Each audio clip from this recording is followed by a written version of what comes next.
Bienvenidos, me llamo Renata Mello y en el video de hoy hablaremos de una historia llena de emoción, acción y aventura. Entenderemos un poco más los bastidores de la historia de un hombre que enfrentó un error cometido en el pasado. Acompáñame.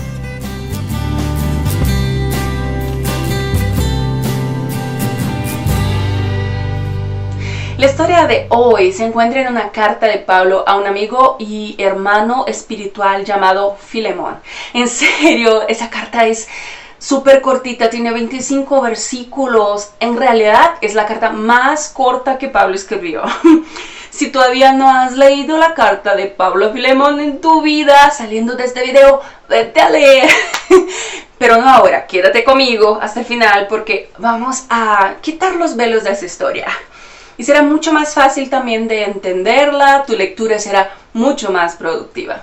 Y así, hay varios videos en YouTube como una introducción a la carta a Filemón, destacando a Pablo, que es el escritor de la carta, destacando puntos de Filemón, destacando puntos de Onésimo, pero la intención aquí hoy es entender lo que sucedió en sus mentes y en sus corazones. ¿Y cómo pasó todo eso?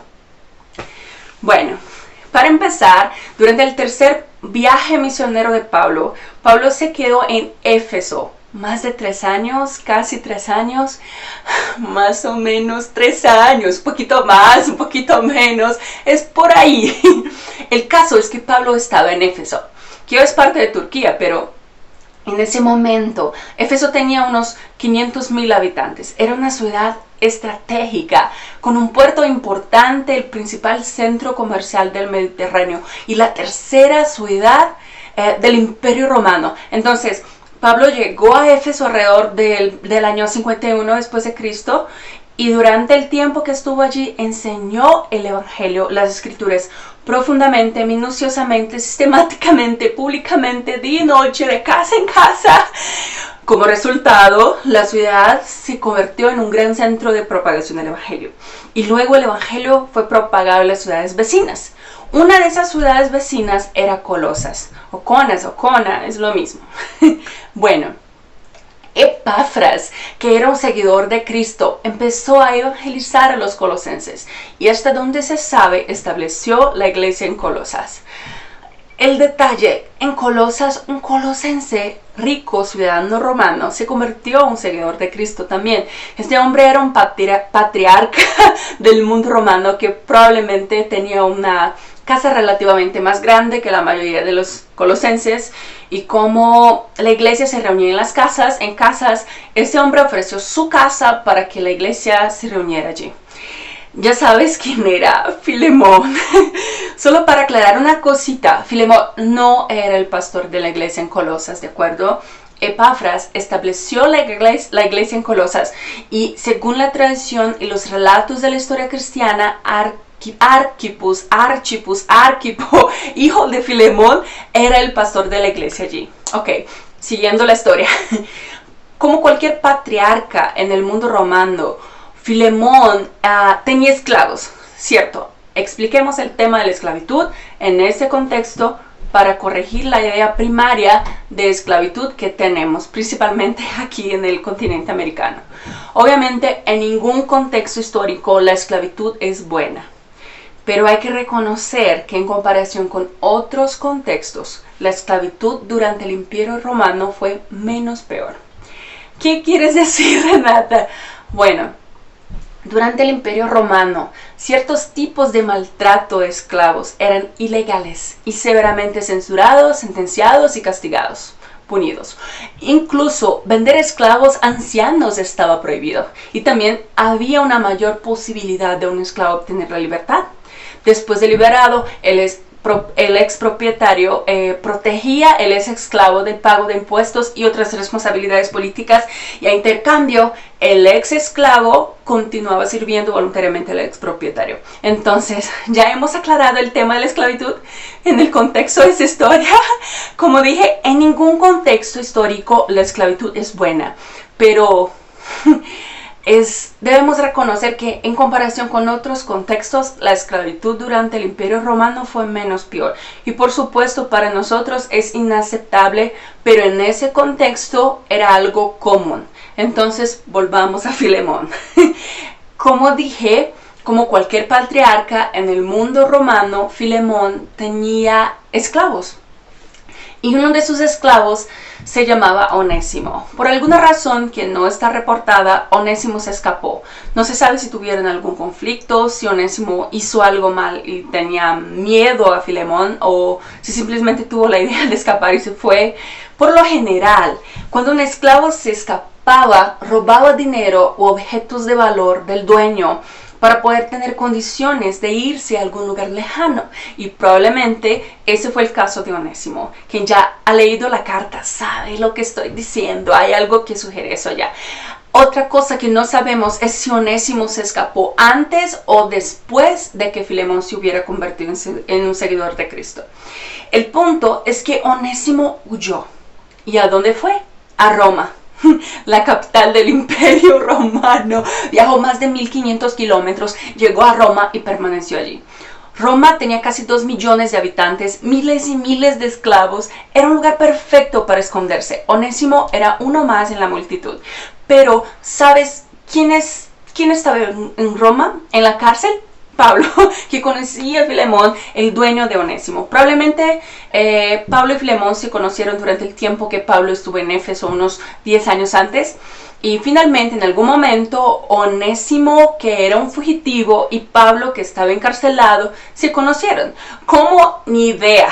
Hay personas que dicen que Onésimo estaba pidiendo ayuda de Pablo, pero la verdad es que eso es solo una hipótesis. O sea, el hecho es que Pablo evangelizó a Onésimo. Onésimo se convirtió en un seguidor de Cristo, comenzó a ser discipulado por Pablo y ya era un asistente suyo. Y así Pablo quería mucho a Onésimo.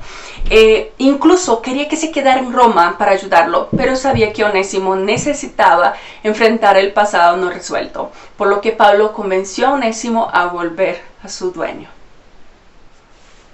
Todos saben que enviar cartas era una manera de Pablo dar seguimiento y aconsejar a las iglesias ya establecidas. Las cartas de Pablo en general eran enviadas a las iglesias o a los pastores de esas iglesias. Entonces Pablo tuvo una idea: escribiría una carta a Filemón. Y él escribe una carta diferente. De hecho, la única carta de Pablo que está en la categoría de carta personal, precisamente porque está destinada a una persona específica acerca de un tema personal, privado. Y no solo eso, Pablo se pone en una posición difícil, porque además de recomendar los servicios de Onésimo, le pide a Filemón algo sin precedentes. Le pide que no solo perdone a Onésimo y lo reciba en su casa, sino que lo abrace como un hermano en Cristo, ya no más como esclavo. Ustedes están comprendiendo la situación. Filemón tiene todo el derecho legal de vengarse de Onésimo, azotarlo, enviarlo a la cárcel. Y Pablo no está pidiendo solo un perdón. Le está pidiendo a Filemón que trate a Onésimo como un miembro de la familia. Liberar a un esclavo y darle la bienvenida como hermano altera el orden social romano. Además, pone en riesgo el prestigio de Filemón ante la sociedad. Y también es una situación delicada para Pablo, porque en la carta expone a su propia reputación por causa de la vida de Onésimo. Es importante entender que Pablo no utiliza su autoridad para exigir la liberación de Onésimo, sino que él apela a la conciencia de Filemón. Pero Pablo sabía que Filemón recibiría a Onésimo. Pablo conocía a Filemón, pero Filemón no conocía más a Onésimo, ya no lo conocía. Hay una brecha en la historia. Recordemos de que Pablo estuvo en Éfeso en el año 51 después de Cristo, donde probablemente conoció a Filemón, ¿no? Pero la carta a Filemón fue escrita entre los años 59 y 64, y no sabemos si Onésimo se había huido de su dueño antes o después de que Filemón se tornara un cristiano. ¿Sí me entiendes? Bueno, Entonces eso me lleva pues a imaginar toda una escena, ¿no? Pablo termina de escribir la carta y la entrega a Onésimo, perdón. Finalmente llega el día de despedirse de Pablo y comenzar un viaje de más de 1500 kilómetros de regreso a Filemón, que se encuentra en Colosas. Pero Onésimo no viaja solo. A su lado está Tíquico, un compañero de trabajo de Pablo que está a cargo de testificar que la carta es verdadera, dar noticias acerca de Pablo y animar a la iglesia en Colosas. De hecho, los dos, Onésimo y Tíquico, en realidad llevan dos cartas. La carta a la iglesia en Colosas, que conocemos como la carta de Pablo a los colosenses, y la carta de Pablo a Filemón. Durante el viaje, Onésimo tal vez estuviera inquieto, ansioso, tal vez incluso avergonzado de lo que había hecho, pero creo que él estaba confiando de que Dios estaba viendo todo. Y también él sabía que escapar de los problemas no era lo correcto. En su bolso había una carta que lo defendía y lo recomendaba, pero era difícil saber qué esperar. Todos hemos estado en situaciones complejas, perturbadoras, vergonzosas, situaciones en las que todo lo que queremos es escapar, huir de los problemas. Pero a veces es importante mirar hacia atrás, ya sea para ver la transformación que Cristo hizo en nosotros, para no repetir los errores del pasado o para perdonar y pedir perdón. No tenemos registros sobre el reencuentro de Onésimo y Filemón, sobre la respuesta de Filemón a la carta de Pablo, sobre Onésimo, ex esclavo, siendo tratado como a un hermano por el que antes tenía el control legal sobre su vida. Pero sabemos qué fue que sucedió, o sea, qué pasó, sabemos. ¿Y cómo lo sabemos? Bueno, ¿nunca pensaste cómo se hizo pública una carta privada y personal? ¿Por qué Filemón dejaría que una carta dirigida a él, solamente a él, fuera reproducida y propagada por todos los lugares donde la iglesia ya estaba establecida?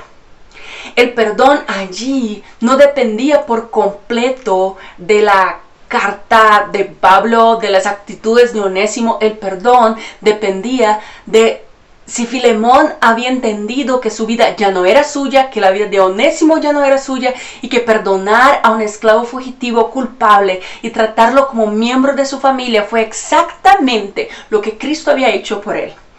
Perdona nuestras ofensas de la misma manera que perdonamos a las personas que nos han ofendido, Mateo 6:12. Y sobre la esclavitud, bueno, independientemente de cómo se gobierne la sociedad, lo más importante es cómo nuestra vida es gobernada por Cristo. Y eso es mayor que cualquier cambio social. El hecho de que una carta privada se hizo pública muestra que Filemón no solo entendió el valor del arrepentimiento y el perdón, sino que también quería que otras personas lo entendieran también. Bueno, espero que este video te haya sido útil, que hayas entendido un poco más los bastidores de esta hermosa historia, pero quiero saber, ¿este video te ayudó a entender un poco mejor la carta de Pablo a Filemón? Déjame saber en los comentarios. Si te gustó el video, déjame un like, que me anima mucho. Si conoces a alguien que necesita ver este video, compártelo. Si aún no te suscribiste al canal, suscríbete. La monetización de este canal es destinada a las misiones. Ahora, si tú aún no has leído la carta de Pablo a Filemón, hoy es el día. En el próximo video hablaremos de esa misma historia desde un punto de vista más profundo. Y para entonces sería mucho mejor que ya hayas leído la carta, ¿ok? Hasta luego.